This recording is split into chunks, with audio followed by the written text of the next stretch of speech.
Unapoipambania kesho yako, utakutana na watu wanaoitwa Sanbalati, utakutana na watu wanaoitwa kina Tobia.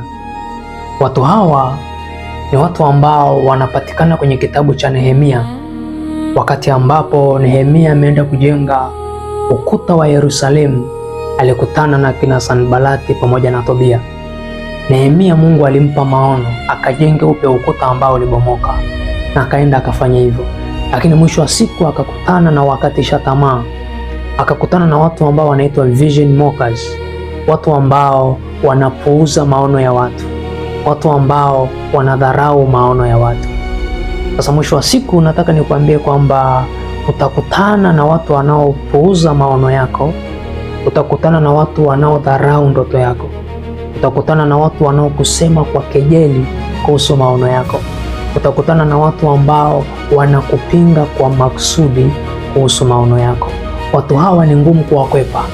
Fikiria, Nehemia alisemeshwa na Mungu aujenge ukuta wa Yerusalemu, lakini kuna watu waliinuka wakampinga, pamoja na kwamba ni Mungu alimsemesha. Hata wewe, ndoto ulionayo, unayofikiria kuhusu kesho yako, nataka nikwambie, kuna watu utakutana nao watakao kukatisha tamaa. Kuna watu utakutana nao watakao kuja kwa ajili ya kukuvunja moyo. Wako wengine watakwambia kuna wenzako walifanya kitu kama hicho wakafeli. Kuna watu walikuwa na hela sana, wamejaribu kufanya kama wewe, lakini hawajafika mahali popote. Ukijiangalia unakuta na wewe kweli huna uwezo, unakata tamaa, unavunjika moyo.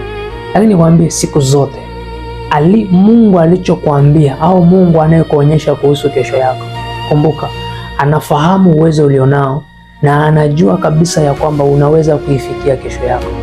Hata kama utakutana na watu wanaopuuza maono yako, wakati mwingine utakutana nao nyumbani, wakati mwingine ni marafiki zako, wakati mwingine ni watu unaowajua, watakudharau, watakupuuza, wataona kwamba huwezi kufikia ndoto yako.